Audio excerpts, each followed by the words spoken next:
Signs are what? Houses are where? That is the entire distinction, and almost every explanation of houses buries it under 12 descriptions. Open a beginner's guide to the houses, and you get a numbered list. First house, the self. Second house, money. Third house, communication. 12 entries, each a topic, all to be memorized in order. That is not wrong, exactly. It is just the slowest possible way in, and it hides the one idea that makes the rest obvious. There is a single sentence underneath all 12, and once you have it, the list stops being a list. Worse, the list version makes the houses look like a second set of 12 things to learn alongside the signs. They are not a second set. They are a different question asked about the same sky. Here it is. Signs and houses come from two different motions. The signs come from the Earth going round the Sun. That takes a year, and the Sun moves about 1 degree a day against the stars. The houses come from the Earth spinning on its axis. That takes a day, and the point on the horizon moves 360 degrees in that time.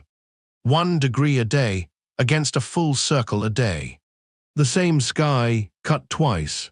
2 rotations, and one of them is faster than the other by a factor of 360. Everything else about houses follows from that number. It is worth pausing on how large it is. In the time the Sun crawls 1 degree along the zodiac, the horizon has swept the entire circle. Whatever else the two schemes have in common, they are not operating on the same timescale at all. Take the obvious consequence first.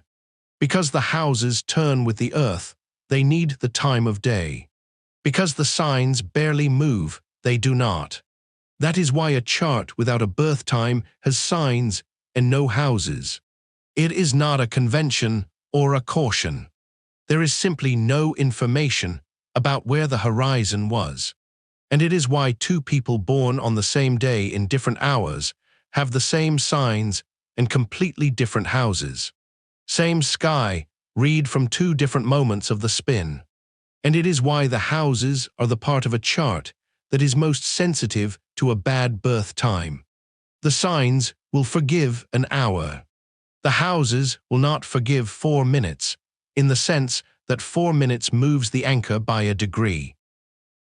Now the structure, which is simpler than the list suggests. 1 point anchors everything, the ascendant, the degree rising in the east. That is the start of the first house. Everything else follows in order, counterclockwise around the circle. Second house next, then third, all the way round.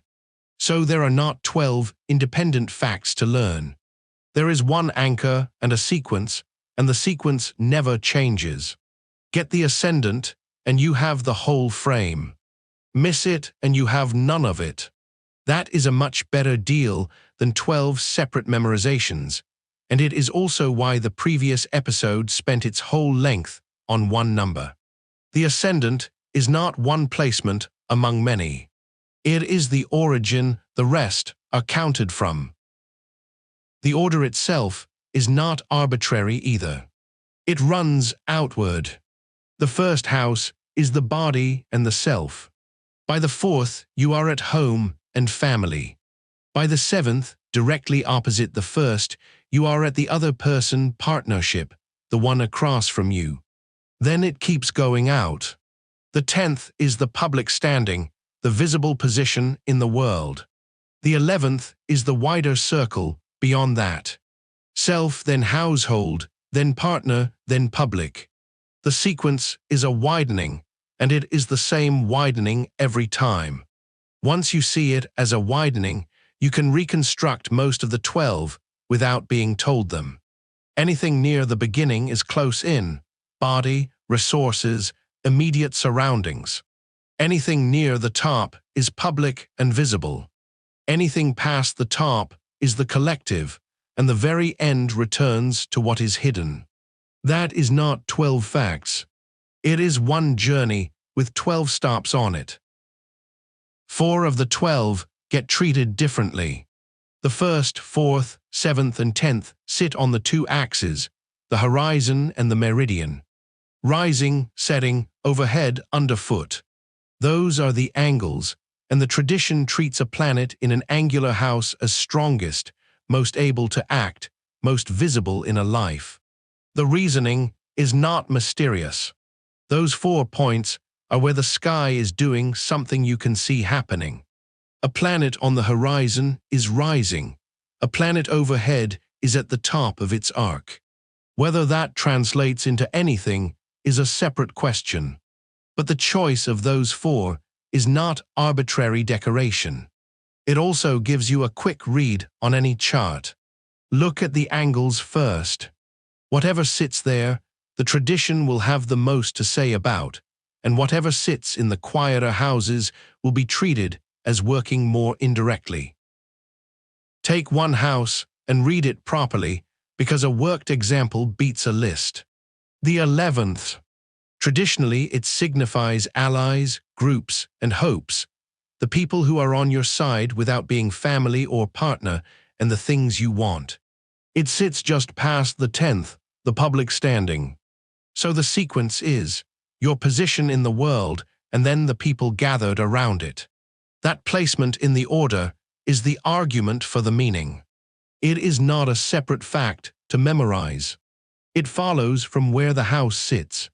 That is the test for whether you have actually understood the houses rather than learned them. If you can say why the 11th means what it means from its position alone, you have the structure. If you can only recite it, you have the list. Now compare it with 2 others, because that is where the meaning sharpens.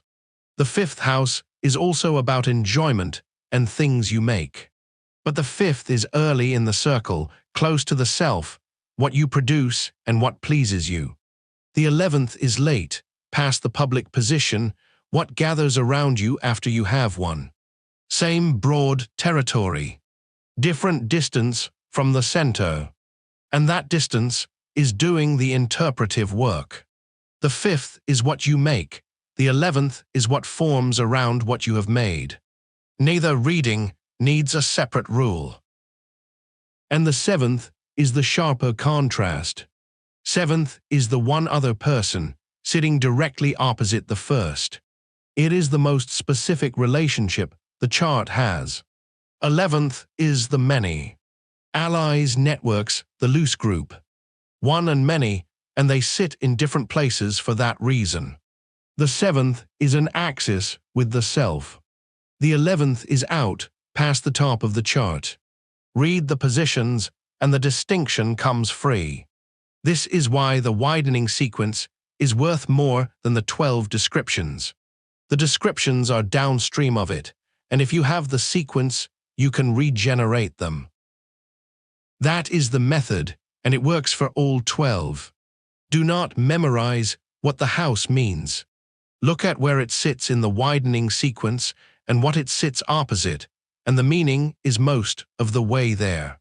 Which brings us to the part beginners actually collide with first, long before any of this matters.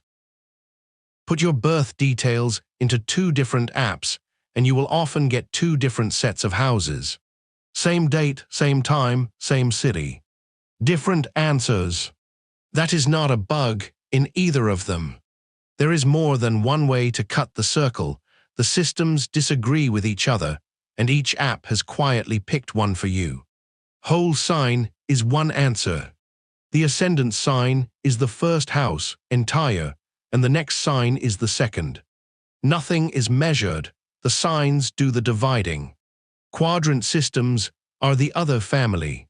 They take the angles as fixed points and divide the space between them, which means they have to decide what divide means. That decision is where the systems disagree with each other.